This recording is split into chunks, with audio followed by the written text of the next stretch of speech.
Les femmes défenseurs dans la lutte contre le terrorisme sont victimes de violences morales et physiques. C'est ce qui ressort du colloque en cours à Douala, organisé par le réseau de défenseurs des droits humains en Afrique centrale, en abrégé REDACT. En effet, la situation de la femme se mêlant de la lutte contre le terrorisme se complique davantage. Si elle n'est pas violentée, c'est les membres de sa famille qui seront malmenés ou assassinés dans des conflits souvent farfelus.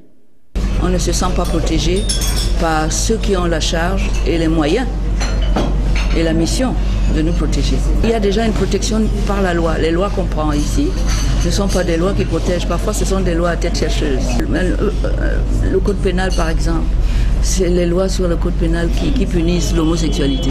Vous savez bien, les femmes sont homosexuelles aussi. Vous savez ce qu'on leur fait quand on les attrape? On leur met du piment dans le sexe. Pourtant, des instruments juridiques nationaux, régionaux et internationaux existent et imposent aux États la protection et la promotion des droits humains et des libertés fondamentales universellement reconnues. Le résultat obtenu est souvent très loin des attentes du peuple qui finit par perdre entière confiance au gouvernement et l'on craint bien que ce ne soit le cas du Cameroun. Le REDAC est là pour aider le gouvernement à respecter ses engagements internationaux, notamment la Déclaration universelle des droits de l'homme et tous les textes subséquents. TCS est un texte illégal. Le tribunal militaire est un texte illégal. Parce que le tribunal militaire est là contre le terrorisme, c'est vrai, mais le gouvernement s'est engagé à ne jamais traîner un civil devant ce tribunal militaire. Il s'est engagé vis-à-vis de la communauté internationale par des textes et des traités et des pactes qu'il a signés. Dans l'application, qu'est-ce qu'on voit? Maître Balagbo et les autres, ils ne sont pas des militaires, ils sont au tribunal militaire. Bon, qu'est-ce qu'on peut répondre? Moi, à ce moment-là, ce qui va se passer, c'est que le gouvernement va provoquer une crise de confiance totale entre lui et les populations. Le REDAC affirme qu'au Cameroun, les femmes défenseurs des droits de l'homme évoluent dans un contexte de restriction des libertés qui leur est imposé comme chape de plomb malgré les textes qui existent pour donner l'illusion d'une démocratie et d'un état de droit. Raison pour laquelle les initiatives de redressement sont entreprises, notamment avec le consul des États-Unis. Pour la nouvelle indépendance et la démocratie Manidem et de l'Union des populations du Cameroun, l'UPC, Manidem, Manifeste national pour l'instauration de la démocratie. Ces trois formations politiques de l'opposition viennent, pour les besoins de la cause, de signer une déclaration commune baptisée « Agissons pour un vrai dialogue ». Cette initiative trouve sa raison d'être dans la crise anglophone et surtout les conséquences désastreuses de ce problème qui peine à trouver une solution efficace et durable. C'est que cette crise, ajoutée au calvaire qui sévit dans le septentrion camerounais, impacte tous les secteurs. Les régions du nord-ouest et du sud-ouest enregistrent de graves pertes en vie humaine, des centaines de blessés, plus de 300 000 personnes déplacées et plus de 10 000 réfugiés selon les chiffres du Haut Commissariat des réfugiés HCR. Une situation alarmante qui amène le CPP, le Manidem et l'UPC Manidem à réclamer un dialogue inclusif car après 57 ans de régimes néocoloniaux et dictatoriaux, il faut guérir la nation camerounaise du traumatisme de son passé colonial et de ses gouvernements oppressifs subséquents. Aussi, ces trois chapelles politiques appellent à la reconstruction des bases d'une nation moderne dans laquelle les droits humains fondamentaux sont garantis et protégés. Et pour y parvenir, la plateforme préconise la contribution d'un groupe de personnalités indépendantes devant jouer le rôle de facilitateur du fameux dialogue national inclusif dont elle appelle de tous ses vœux. Il s'agit des plénipotentiaires de nationalité africaine dont l'apport dans la conduite des processus électoraux ainsi que l'expérience dans la médiation des crises se situent au-dessus de tout soupçon.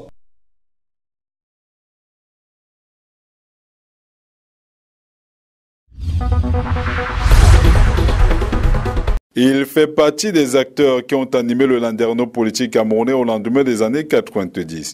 Célestin Bedzegui vient officiellement de déchirer l'acte de mariage qui l'unissait à Bello Bouba Maïgari à travers l'alliance entre le parti de l'Alliance libérale, en abrégé le PAL, et l'Union nationale pour la démocratie et le progrès, en abrégé UNDP. Dans une note d'information publiée le 22 janvier dernier, il annonce, en qualité de président national de cette formation politique, qu'il a notifié à M. Bello Bouba Maïgari, président national de l'UNDP, la fin de l'alliance politique signée entre les deux partis le 5 janvier 1997 à l'occasion du congrès de l'UNDP en Ngaoundéré. Célestin Bedzegui estime que le président de l'UNDP a réduit sa formation politique, membre de cette plateforme commune, au simple rôle de figurant, ce qui selon lui a suscité une profonde divergence politique entre les deux partis protagonistes. Plutôt que d'accepter une évaluation politique de cette divergence, Bello Bouba Maïgari a choisi la voie illégale de son exclusion, accuse-t-il. Les deux formations politiques, faut-il le souligner, sont actuellement devant la justice camerounaise. Mais en attendant le dénouement de cette affaire, le président national du PAL soutient que l'esprit de cette alliance visait à maximiser les effets de la complémentarité des implantations des deux formations politiques, mais aussi à tirer avantage des spécificités en expertise et en expérience de chacune d'elles dans la préservation d'une ligne politique attachée à promouvoir la prospérité économique, domaine de prédilection du PAL. Ce qu'on peut donc retenir à la lecture de cette note, c'est que le PAL recouvre sa totale liberté d'action sur la scène politique camerounaise. Il se dotera, à l'occasion d'assises qui se tiendront dans les prochains jours, d'une équipe de direction composée à une large majorité, souligne-t-il, de jeunes et accordant à l'équilibre des genres une attention toute particulière. Une séparation qui, soulignons-le, arrive au moment où de nombreuses formations politiques se mobilisent pour unir leurs forces face au parti au pouvoir, le Rassemblement démocratique du peuple camerounais, dans le cadre de la prochaine élection présidentielle.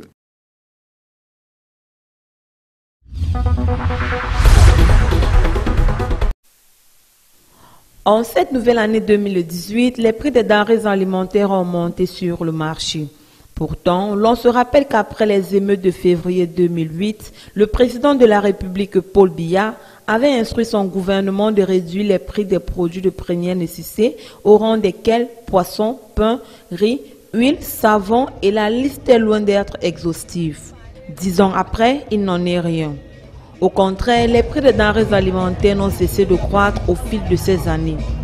C'est le cas au marché Dakar dans le 3e arrondissement de Douala, où l'absence du poisson maquereau en constitue une parfaite illustration. Je suis une braiseuse.